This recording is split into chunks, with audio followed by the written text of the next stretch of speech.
So, the name of this is Like, Love, and Lust. And we're talking about relationships today, a little different aspect of relationships. And so let's just imagine for a moment that we're watching a movie, an American movie, and we see someone two people who are thrown together in some kind of an action scene.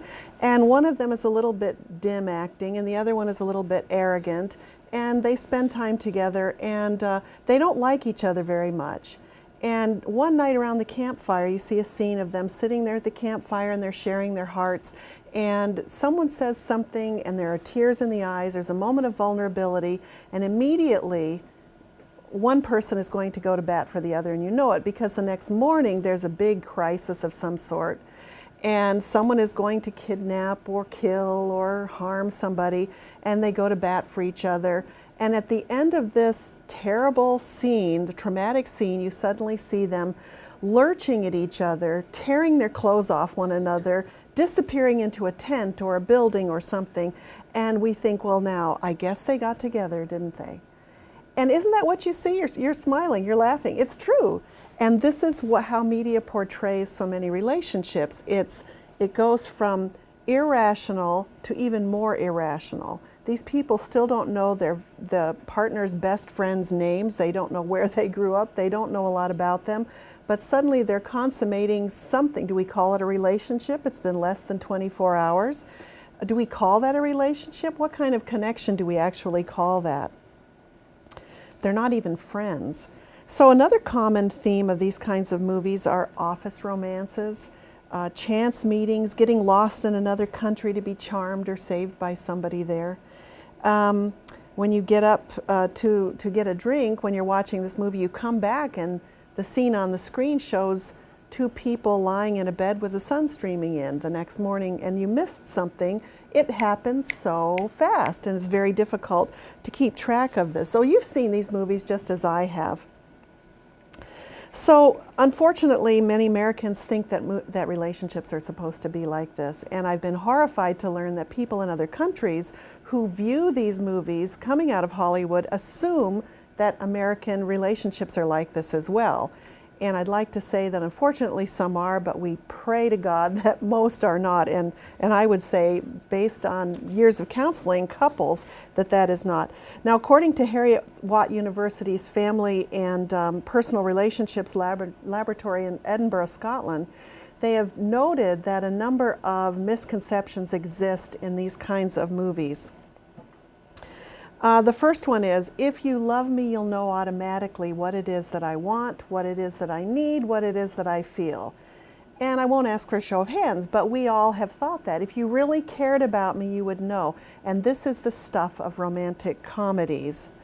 Love is all you need. Isn't it amazing that in these movies, someone could have multiple sexual partners, and that just goes right out the window. It has no bearing on the fact that at that moment there's chemistry and they absolutely must get together. Have you noticed that? Or someone's family is such a problem, or they come from such a context as to be totally opposite of this other person. Unbelievable, and they still get together. It's because the idea is that love is all you need. Circumstances can't dent your love. Now we know from, social scientists know from studying couples that there are a number of issues on which couples tend to disagree. There are issues like finance, in-laws, leisure activities, recreation, interactions together, sexual behavior. All of these things are venues for misunderstandings and arguments, but in the movies you don't see that so much. Circumstances can't even dent your love. Sex fixes everything. This is sold to children now in our society, that if you just have sex with someone, that will suddenly make everything magical. You've seen movies like that. You've seen ads like that as well. If sexually you're doing well, then the relationship should be fine. But as many sex therapists know, if the relationship isn't fine, the sex isn't probably going to be fine either. Circumstances don't matter. We talked about that. We see movies now about opera singers falling in love with boxers. We find bizarre combinations of people. Again, the idea that circumstances don't matter.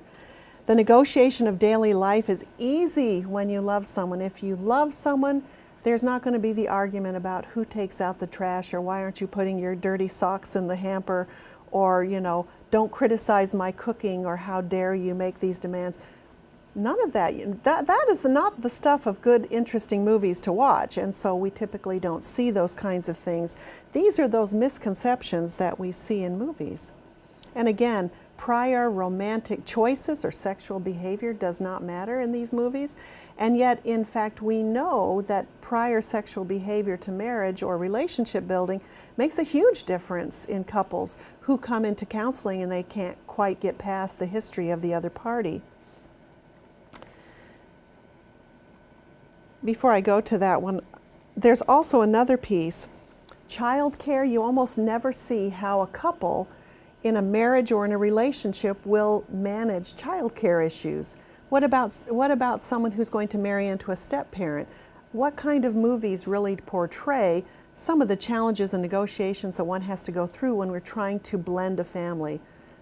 Sometimes we see that caricatured in movies, but we really don't get a clear sense of it. So there are a lot of issues that are just off the radar screen when we consider how relationships are portrayed on the silver screen.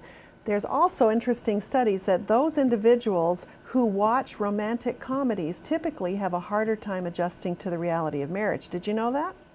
Now, chick flicks are fun for everybody, mostly. Some men don't really care for those because, like my husband, he'll sit there and hoot and make fun of some of the things that are said and done. I'm sure a number of men would do that.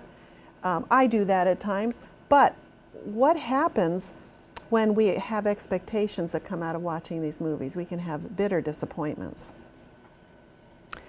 So it's not surprising then when a young man came home and he told his father, I'm going to get married. I fell in love. And the father said, well, how do you know you fell in love? And he says, well, he said, a dog bit my ankle when I was kissing my girl goodnight, and I didn't even feel it till I got home. Is that love? Can you love someone without liking them? Can you like someone without loving them? Can you be committed to someone without loving them? All of these are very, very important questions when we think about relationships.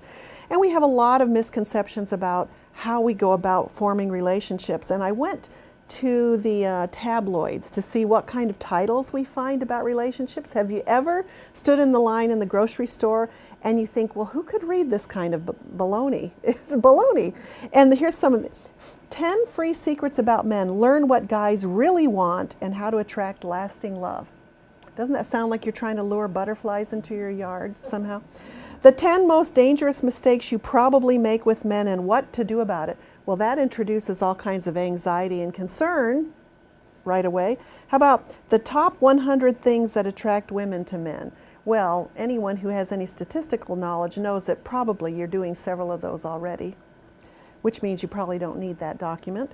How to get a girl to like you in 6 steps. So there's formula, mystery, and uncertainty. And I think our society and advertising has done that to us, whereas relationship building is sometimes very difficult work. It's typically not as formulaic as some of that. So they're important questions. So when a couple comes to me, or more typically a woman will come to me and she'll say to me, I don't know if I should move ahead with this relationship. A man will say to me, I don't know if this is someone that I should really consider marrying. And I always say there are 3 very important questions, critical questions in my mind, that have to be answered. And if one of them can't be answered satisfactorily, the answer is a big blazing no, don't move ahead. So the first one is, do you love and are you in love with the other person? And I'll go into each one of these in more detail. Do you love and are you in love with that other person? You can love someone like your brother or your sister, but are you in love with you? Do you have that chemistry that will sustain some of those difficult times in the relationship? Do you like the relationship rules of engagement? And by rules of engagement, I mean how you actually interact. So do you love the person? Do you interact well together? And the third one, do you like the life you will have with that individual? And every single one of these questions have got to have very clearly thought out answers. Otherwise, there'll be some terrible mistakes and upsetments. We know that over half of Americans will wake up at some point during their marriage and say, I didn't sign on for this, I don't want this. And so this is why we have to really seriously consider these kinds of questions. So let's look at these in more detail. Do you love the other person? Now, we'll break this down. Is the well-being of the other person a priority? Are you willing to make their well-being a priority? I had a very sweet and tender conversation with someone one time, and I said to her, you look so very happy all the time in your marriage. And she said, well, I am. She said, when we got married, as soon as we left the church and we went off on our own, my husband said to me, he said, I consider you to be a rose and I am the rose garden, and if you're not growing, I need to do something different. Isn't that lovely? Are you willing to make the well-being of that other person your top priority? That's male or female. Pardon me. Are you attracted to the other person? I just had a therapy session last week with someone who said, on paper, this is a perfect man. I said, well, are you going to carry around a piece of paper? Or are you going to actually have a family with this person and like this person? She said, well, I really don't find him terribly attractive and there's no chemistry. I said, well, let's spend a little time thinking about that. There has to be some kind of chemistry, somehow. Is your well-being a priority of the other?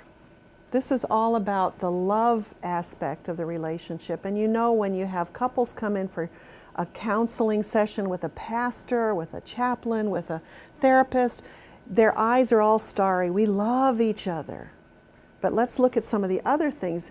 How well do you love each other? Does that other person make you a priority?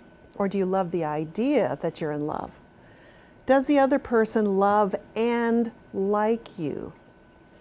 Do they like you? I know couples that really like each other well, but they really don't like how the other one behaves. That would give me pause. We need to consider what will happen when someone loves you, but they really don't care for your behaviors. Will they start nitpicking at you all the time? Will they become dissatisfied? Will you become irritable and defensive? That's a quick way to sour a relationship. And of course, do you love that person? And we're talking about the agape love, the selfless love. We're also talking about the erotic love. How well do you love this person? And do you like them? Do you like who they are, what they do, how they act? Do you find yourself correcting them all the time, trying to change them all the time? That would be reason for pause. Now, the rules of engagement, you probably won't find this particular language in therapy literature or marriage literature so much. This actually sounds like war, doesn't it? What are the rules of engagement between the two opposite sides of a battle? But as many of you know who have been married, sometimes it is exactly that, is it not? And we have to have well-established ways to interact with each other that are fair and safe and healthy. So the first question, do you like the way you talk together? And this is just in general. Are your ideas accepted when you introduce an idea, or does the other person ignore you or say, well, that's just silliness? Are you taken seriously? Do you take them seriously, even if you might not understand everything that it is? I did therapy actually with someone one time, and he was continually saying to me, well, what she says is just so silly, and I don't understand why anyone would do that. And so it was this constant instructive commentary about everything she said and did. And I said, did you ever ask her what it means to her to have these things done or to do these particular activities and become excited on her account for what it means to her? Well, no, because it's so silly. So we had some work to do. Rules of engagement in a battle sense is exactly what we saw there. Do you disagree fairly and safely? You know, some of the most recent research, and actually some of the most enduring research, tells us that it's not the couples that have battles that are unhappy, it's couples that don't fight fair. So there is a skill to fighting fairly and having your opinions heard and validated, and also being gracious to hear the other one, so that you don't constantly up the ante until you have a huge conflict. So do you disagree fairly and safely? Is it acceptable to say, You know, I see it differently. Here's what I think, without being shot down, so to speak. Is your privacy and vulnerability protected? By that I mean, if you tell some secret about yourself and you look at your partner as a confidant, will they betray you? There's nothing that would squelch trust faster than that. Is intimacy, by that I mean emotional attunement, is that a prominent feature? Do you really attune to each other? Do you care about how the other one is feeling emotionally? Do you care about how they are? When you see them, do you light up? Do you want to be in their presence? There was an elderly couple I know who were about 80 years old, and it was said about this man, every time his wife walks into the room, he lights up like a Christmas tree. And he truly did. It was precious to see. And I thought, after almost 60 years of marriage, that's quite a testament to their happiness. That didn't mean they didn't have battles. That didn't mean they just agreed on everything. But he loved her, and emotionally he was very connected to her. Are you willing to become more emotionally connected to that person? Is there anything in this relationship that makes you feel on guard or that you have to protect yourself? Critical issues. Here's a question. If nothing changed in the way you two get along, would you be happy in this relationship in 20 years, 30 years, 40 years? That's a hard question to answer. Do you want to have children with this person? These are important questions. I know people that are absolutely lovely, but when you start thinking about how they treat their children or some of the ideas they have, if one parent feels they have to run interference for the other parent all the time, that's going to make for some very tough days. These are some issues to consider. What kind of life might you have? That sounds a bit materialistic, and I don't mean that by saying, can I be supported if I'm a woman, or will I support if I'm a woman? Will I support him? Will he support me? I'm not talking about that so much, but I'm thinking about a number of other issues that are important to consider, that even if you love someone and even if you have this emotional engagement, your life together might absolutely throw the kibosh in the whole thing. Are there legal past that will influence where you can go, what you can do? Are there financial responsibilities? I remember talking to a man once that hadn't paid taxes in, I think, 10 years, and he owed the government $500,000 in back taxes. He didn't make a lot of money. And he was out there actively dating and trying to get someone to marry him. And I said, well, let's think about this a minute. What do you have to offer? Oh, well, you know, I'm a pretty good guy. Yes, you are. You're absolutely charming. You're very respectful. And what about this? Who's going to want to take on $500,000 of your tax debt? Think about it. And there are people who might have children. You might marry into a blended family. Is this something you want to take on? Important questions. The introversion versus extroversion issue. What if you have a very introverted wife and a very extroverted husband who wants to be out partying and having people at the house all the time, and her idea of a good time is sitting in a corner with a book? Important things to negotiate. Do you respect their work ethic? Do you think they're lazy? Do you think that they're hardworking? Do you respect them? Do you respect what they do for a living? And we've heard people say, in my circles, I've heard women say, would you ever want to marry a pastor? I don't think I could marry a pastor. That's a hard life to be a pastor's wife. Do you think you could do that? There are questions to really consider. Do you respect and are you up for what they offer? Are you comfortable with their circle of friends and the kinds of activities that they do? Again, we're thinking about that opera singer marrying the boxer. You know, would you want to go to boxing matches all the time? Would you want to go to the opera hall all the time? Think about it. Are you comfortable with their family? It's been said that when you marry someone, you marry their entire family. And there's a lot of truth to that, because even if you don't spend a lot of hours and days with that family, that person you end up with has all of these little family voices in their heads that says things like, well, this is how our family does it, or this is how we think about it, or these are the important things. Very important to think about. Another one that a lot of people do not consider is, do you feel safe? And I can't tell you how many people will say, well, you know, she only slaps me occasionally, or he only beats me up once a year. You know, how safe are you? Is safety an issue?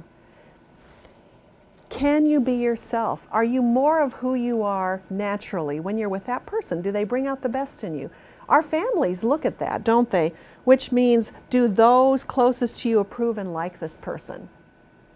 Important questions. So if you're starting to see somebody as a friend and you get more and more close to them and you start dating them and they say, well, I don't really want to be around your family, and and they pick at your family and tell you what's wrong with your family, a big red flag should go up, because your family should have some kind of say in who it is that you marry and should be able to tell you, you know, I think that's a lovely person, I can't quite see you together. And again, to get input from the people who are closest to you. It might not be your family that's closest to you. Now, most of us have a variety of relationships, and there are happy couples, there are dear friends, and there are people who are dating who have numerous points at which they're able to share intimacy. And I want to point out, intimacy is not necessarily intercourse. And when I was growing up, you would hear people say kind of behind the door, oh, were they intimate? And you think, oh my, they did something really they shouldn't have done. Intimacy encompasses a lot of different things, and I'd like to point out what some of those areas are, that when you're considering someone, it would be good to think about whether or not you're able to share intimately on all of these different issues. The first is emotional, and I spoke about that just a minute ago. Are you able to share your feelings with that other person without being mocked or belittled? Are you able to feel that that person's heart is a safe place for your feelings? Intellectually, are you able to talk about the things you're learning and the things that you're curious about and the way you think about things without everything being an argument or feeling dismissed? Very critical things. Can you share your intellect with that person, or do you find that you have to be in their shadow? Very important issues. Are you able to give your opinions about politics or the books that you read, etc.? Spirituality and spiritual intimacy is very important, especially here at Loma Linda University, where we're thinking about how couples come together from a spiritual base and they're able to talk about God and their beliefs. They're able to engage in spiritual practices such as prayer, family worship, family Bible study. Do you find that you're able to share your spiritual yearnings? If you feel like you're falling or you're losing something, will your partner hold you up spiritually by engaging in a spiritual practice such as prayer or something that's spiritual? How critical that is. And those of you who've had that, you know how valuable it is as well. There's something called recreation intimacy. And I don't mean recreational sex by this. I'm talking about doing leisure activities together that you like. Do you both go down to the ball field and play ball? Do you hike mountains together? Do you play tennis together? Do you go on the same kind of enjoyable vacations together? Do you enjoy doing a lot of those recreational things together? Very important. Social intimacy. Do you have couple friends? Do you have similar friends? Or do you have a big line of difference between who his friends are and who her friends are? Can you somehow share those social relationships together? Physical intimacy as well.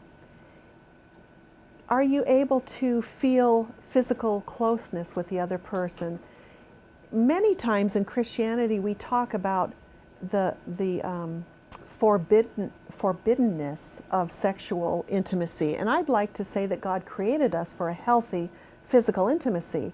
And if you find that that is lacking for some reason, that is reason to pause and think there are several reasons why that might be not there. There could be affairs, there could be the other person could be bisexual or gay or involved in some other kind of sexual expression, or they could have such trauma that they are not able to engage. All of those things are reasons to investigate and wonder about. But physical intimacy, as we know from studies about sexual intercourse is that the release of oxytocin is a very strong bonding chemical that actually brings people closer together emotionally.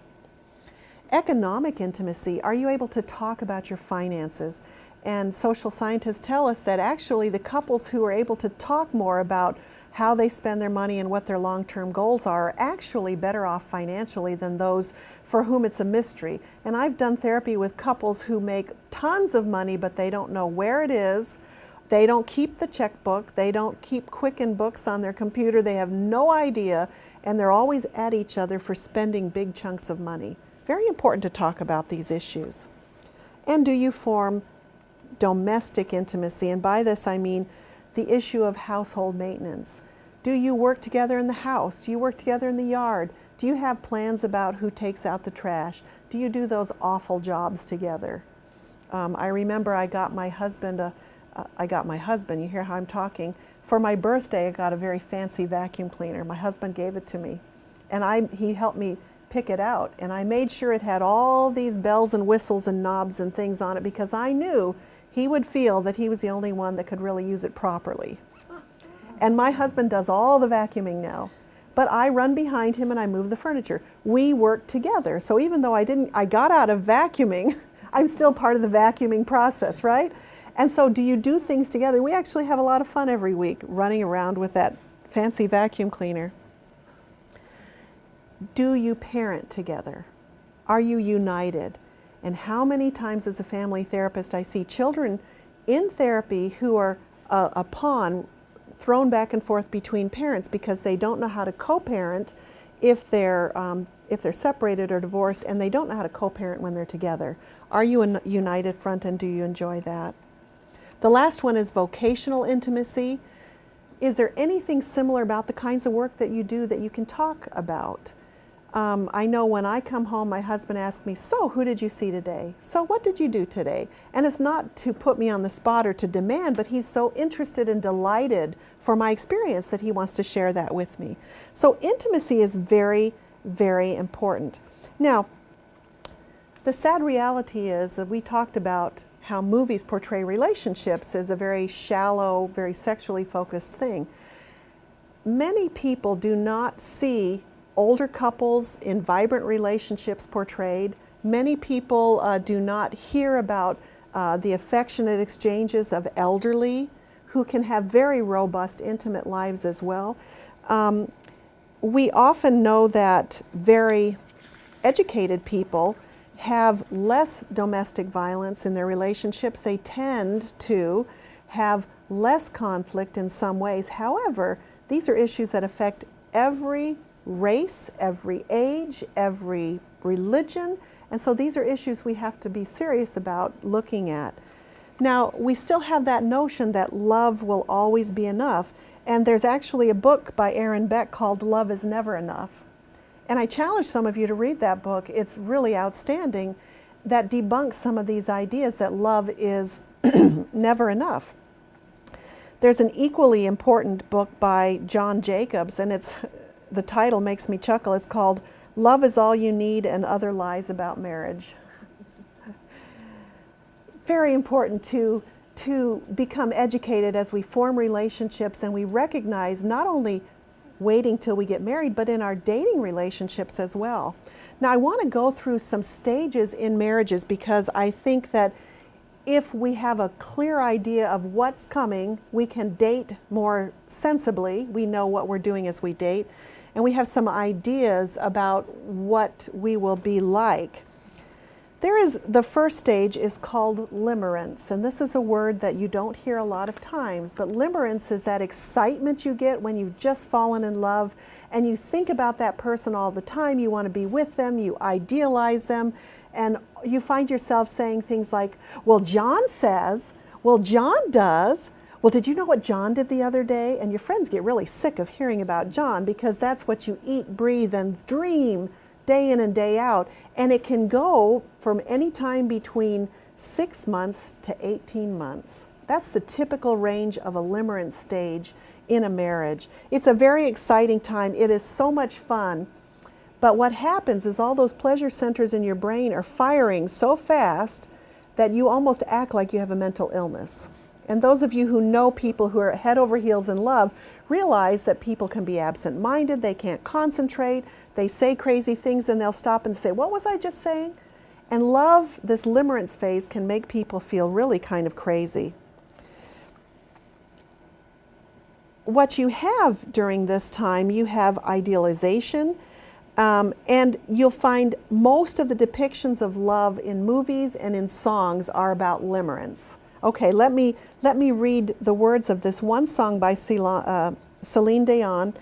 It's called "In Your Eyes I See Ribbons of Color." Have you heard this song?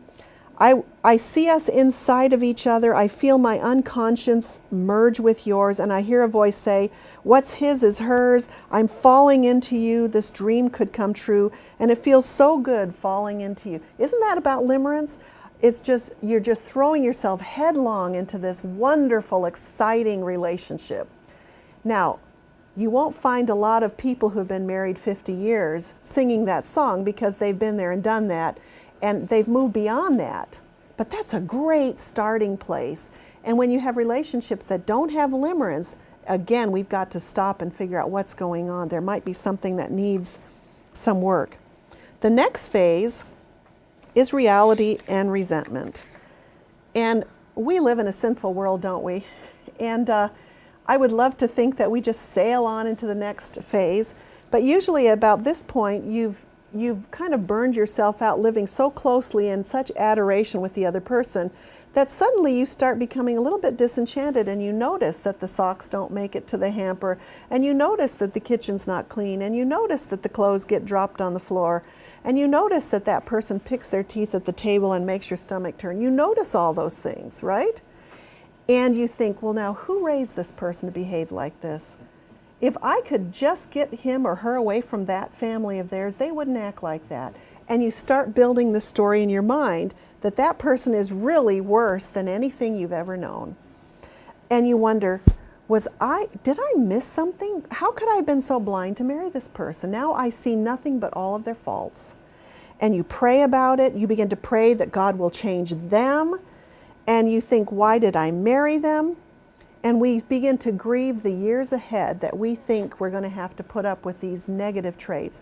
I won't ask for a show of hands. I know I've been there. I think anyone who's been married for any length of time has been there. This culminates at about 7 years of marriage. And you've heard the law of the terrible 7. About every 7 years, a couple has a crisis with this. About every 7 years, the couple gets to this again and says, what are we doing here? And so you find people divorcing. You find divorce peaking at 7, 14, 21, even 28 years. You find these peaks where people are more likely to get divorced and become more contentious. What happens also is that the other person tries to change their partner that they find so objectionable. And if you go into stores like Barnes and Nobles or these bookstores, you'll find, who do you find around all the self-help books, reading about how to become a better, well, get him to do this, or be a better wife, all those things. We all try all this. The shininess has worn off, and now we have each other, and we have the knowledge of each other, of what we're like when we're at our worst. Well, welcome to the happiest part of marriage, reality and resentment. There's actually a series of studies done by David Olson, who was formerly at the University of Minnesota, and he developed the Prepare Enrich program that some of you know about, that pastors and therapists use a lot with premarital couples. And he found that those couples actually that stay together because they feel that they should, for religious reasons or social reasons, actually have the worst marital satisfaction of any type. They have worse marital satisfaction than those who have these wild fights, I mean, without, beating each other up. They have the worst kind of satisfaction, even more so than those with the different kind of gender socialization than you would anticipate.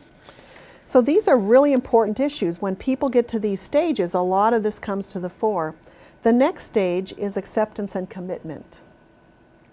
Acceptance and commitment. At this point, you begin to realize that, I'm really not that great of a prize myself. And I'm starting to realize that I do a lot of things that aren't very nice, and I'm being challenged, and my partner says to me, you've hurt me deeply, and you have to take that home and start dealing with it. and you begin to see things in a different light. You begin to recommit yourself to that person, and you start to accept the fact that they're not perfect, but you did decide that this is the person that you want to be. You want to be willing to let them see you at your worst because you trusted them and you loved them.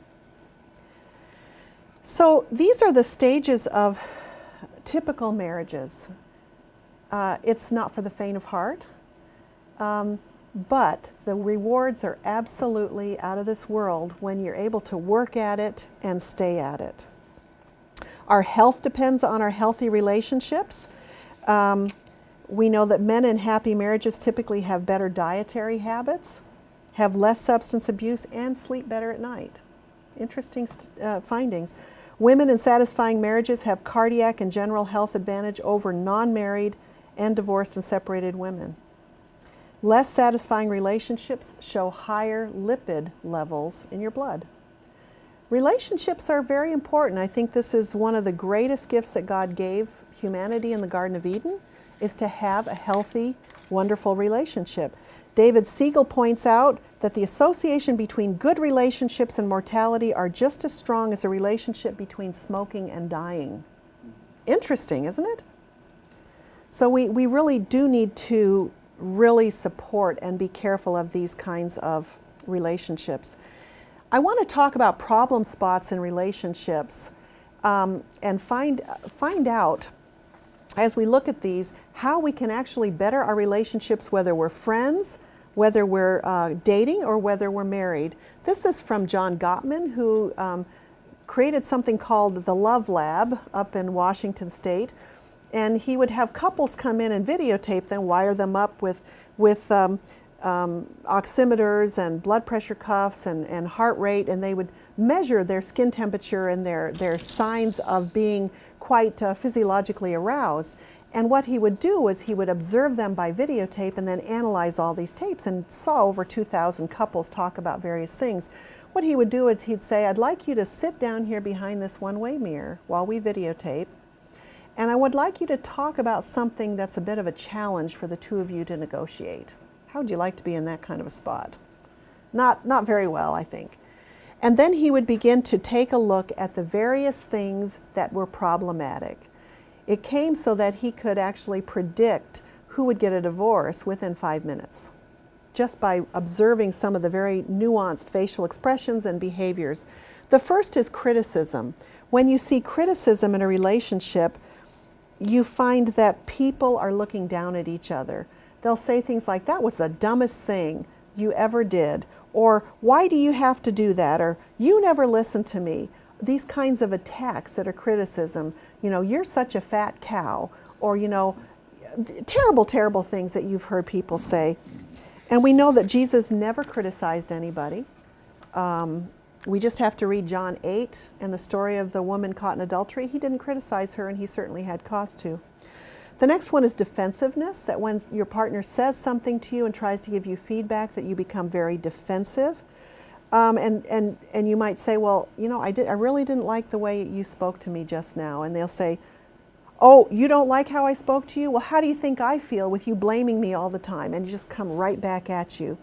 That causes an impasse. And that is one way that a defensive person can avoid taking responsibility for their behavior or actually changing it. There are many things, Gottman says, that a couple can live with, but a couple cannot survive with contempt.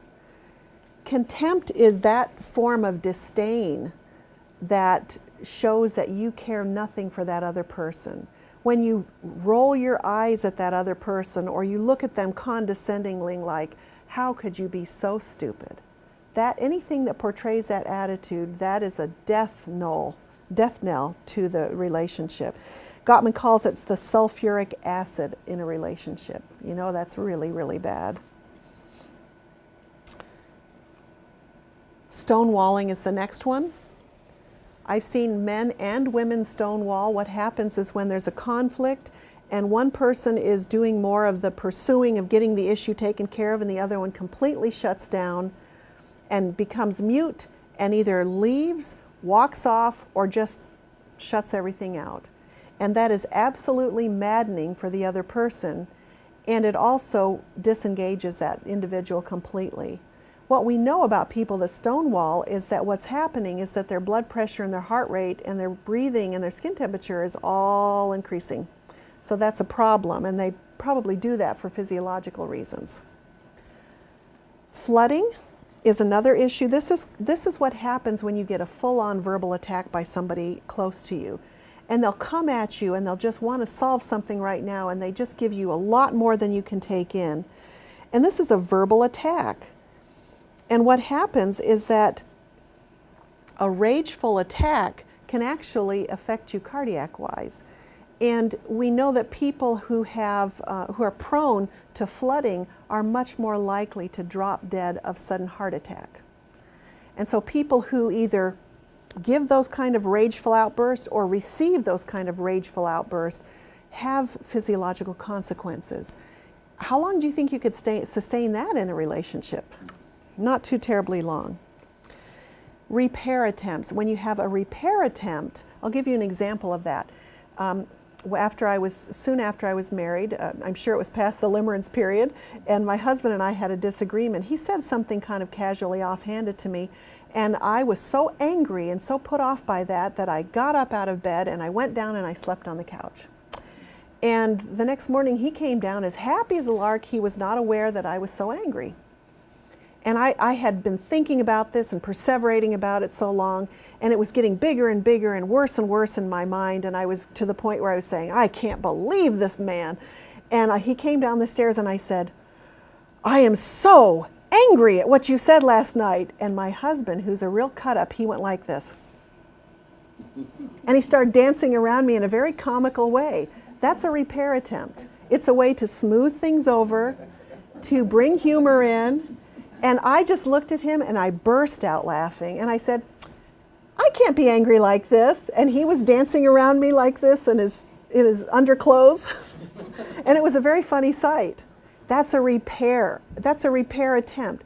When you find that there's a disagreement in a couple and it's getting more and more intense and it's escalating, when somebody tries to make a repair attempt by saying, oh, honey, I'm so sorry, maybe we need to take a break, or, oh, I'm sorry, or, you know, we're getting too tense, or makes a joke that's taken well, those are repair attempts. When they fail and the other person attacks and doesn't accept that, that is handwriting on the wall. Does that make sense? Yes. Okay. Another one is a harsh startup. And those are when you sit down with someone and you're going to have the talk.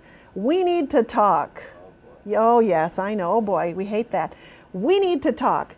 And when you have a harsh startup, it'll be something like, I'm so fed up because you are always doing such and such, such. And it's this harsh, attacking way of opening a conversation. Let me just tell you, you know from experience, those are not received well, and they actually make the other person want to fight back. Anything you do that causes an adversarial relationship or a sense in that connection is pretty bad. Another is emotional disengagement, where you just shut down and you don't try to connect any longer. And this can be very sad. There have been couples I've worked with when I've said to them, they're sitting there, they've been married for 40 years, and I'll say, when did you divorce him? What? We're married. Yes, but you emotionally divorced him at some point. What happened? That's really, really tough. And so that's one of the reasons why being able to talk together is so important, so that you never get to the point where you emotionally disengage. One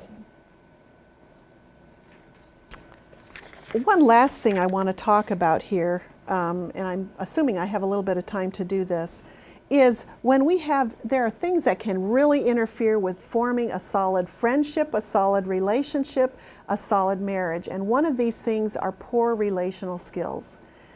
Some people just have poor social skills. They will come up to you and pick their teeth while they're talking to you right in your face. Have you seen any poor manners? Just tactless, rude, no idea that they're not really connecting. They don't look at you when you talk to them. They're just a little bit off. Now, we all have a little bit of that someplace because we didn't grow up in a perfect world and we didn't learn everything there is to learn about how to connect with people. But poor relational skills can really interfere with building friendships or building dating relationships or loving relationships.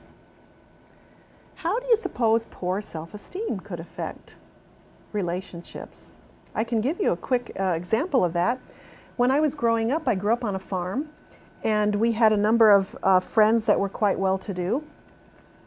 And it never occurred to me that it was important for me to show up for weddings or funerals or anything with these friends, because I assumed that since I was a little country girl, that my presence really didn't make that much difference, whether I was there or not. Now, we kind of smile at that and say, oh yeah, well, I can understand that. But these were friends, and I just didn't show up. And that caused real difficulty.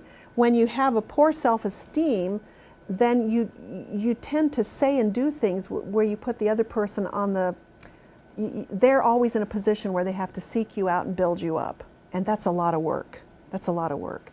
It's quite a burden to marry someone when you haven't done your own work about your self-esteem. Failure to take personal responsibility for your behaviors, and we find this all the time in abusive relationships, verbally abusive relationships, physically abusive relationships, that people will not say, I was wrong, that is inappropriate, I will go get that fixed, I will not do this again. Unresolved feelings and behaviors. These kinds of things are probably leftover from things that might have happened to us in days past. Just last night I had an hour therapy session with somebody who was telling me a very long story about how she had been treated very, very badly, discriminated against with racial discrimination. And every now and again that comes up and is very painful, and has never talked to anyone about it. Those are really, really critical things that deeply affect who we are as people. And so some of those unresolved issues, whether it's maybe abusive behavior in the family, or observing terrible things happen, or some kind of external trauma in the community, those things can have quite an impact and actually can impact the relationship. We've talked about the trauma, abuse, and actually some poor modeling by parents. Some people grow up in a war zone in their homes, and they don't really know how to create a good, healthy relationship with somebody else because they didn't see it happen. And I'd invite you to go sit in your congregation every week and look at those couples that seem to be happy and watch them. Don't become a stalker, but watch them and see how they treat each other. I know there was a little girl one time that used to look out the window in her school, and every day at a certain time she would see this couple walk out of the church office, and the husband would open the door for the wife and let her in the front seat of the car, and then he'd walk around and he'd walk in on his side. And she thought, I've never seen anybody I know do that, but that's how I want to be, and that's the kind of person I want to marry. And actually, by modeling ourselves, we can actually help young families because they might be watching us as well. Have you given enough time to your relationship to see how your significant other interacts with you and others? Now, I told you how fast things go in the movie. You go out of the room to get a drink and they've already moved to the next level, and you miss just that minutia that moved them that way. Have you given enough time? And one of the founders of our church, Ellen White, said, make haste slowly. Make haste slowly. Go slowly when you're trying to hurry to the altar. And that's really critical because you want to be able to see that person interact with a variety of people. You want to see how they treat their parents. You want to see how they treat siblings and children. You want to know how they respect authority. You want to know how they are spiritually. You want to know how integrated they are in the community. You want to know things like, do they have a terrible temper? Do they back down? You know, any kind of questions about their sexual orientation. These are all things that take time to know.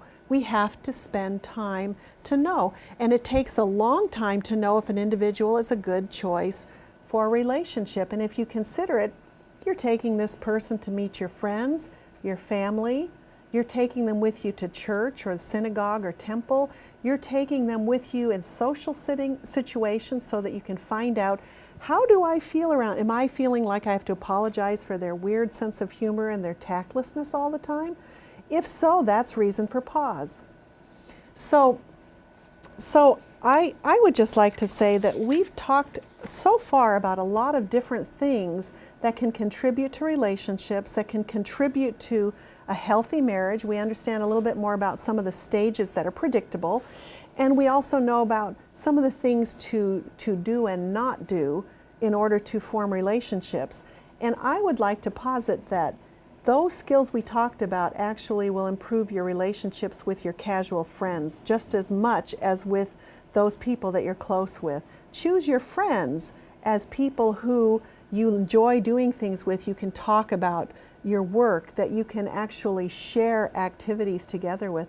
These are the kinds of things we say about friends, and how much more we should say these things about people that we're close to. So as we consider our relationships, God bless you.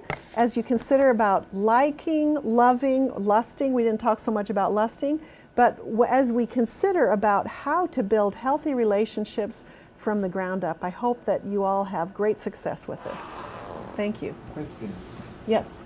Okay, you mentioned what is one of the third? You said there are three critical Questions. What's number 3? Let me recap what they are. The first question is, do I love that person? The second is, what about the rules of engagement? And the third one is, what about the kind of life I would have with that person?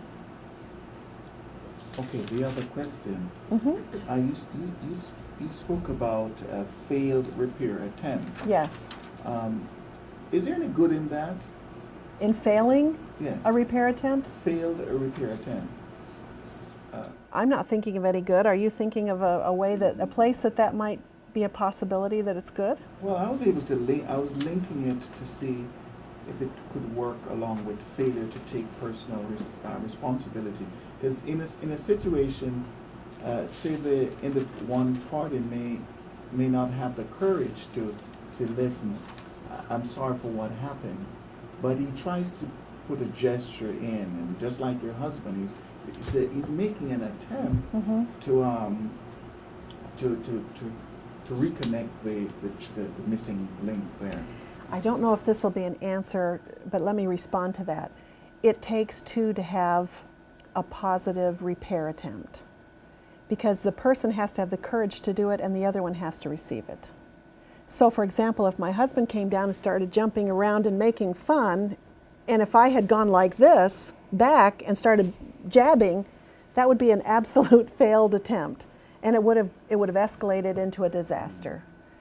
But what it was is I received his attempt to somehow make things better by laughing, by realizing he was more playful and not as aware that he had said something. So it was very innocent that he had said this thing. Now, if I had fought back, that's one thing, but I accepted it. And in these kind of conflictual relationships or conflictual moments, when one person tries to somehow soothe by saying, oh, it's all right, or I understand what you're saying, or says something like, oh, this is frustrating, isn't it? Or let me try again, honey. Or, you know I love you and I'm really struggling here, let me try, just give me a minute. When someone has the courage to say those things, if the other one doesn't respond in kind, that is a failed attempt. Yes. Does that answer? Yes. Yes. I brought that picture because sometimes, especially with men, sometimes we find it a little difficult to say, I'm sorry, so we may gesticulate or do something in an effort to circumvent the issue, and then at the end of the day, we may come back and says, after trying different strategies, of which is a failed attempt, at the end of the day, we may come and say, honey, I'm sorry. Mm-hmm. I tried so many things. Mm-hmm. Mm-hmm. I appreciate you raising that.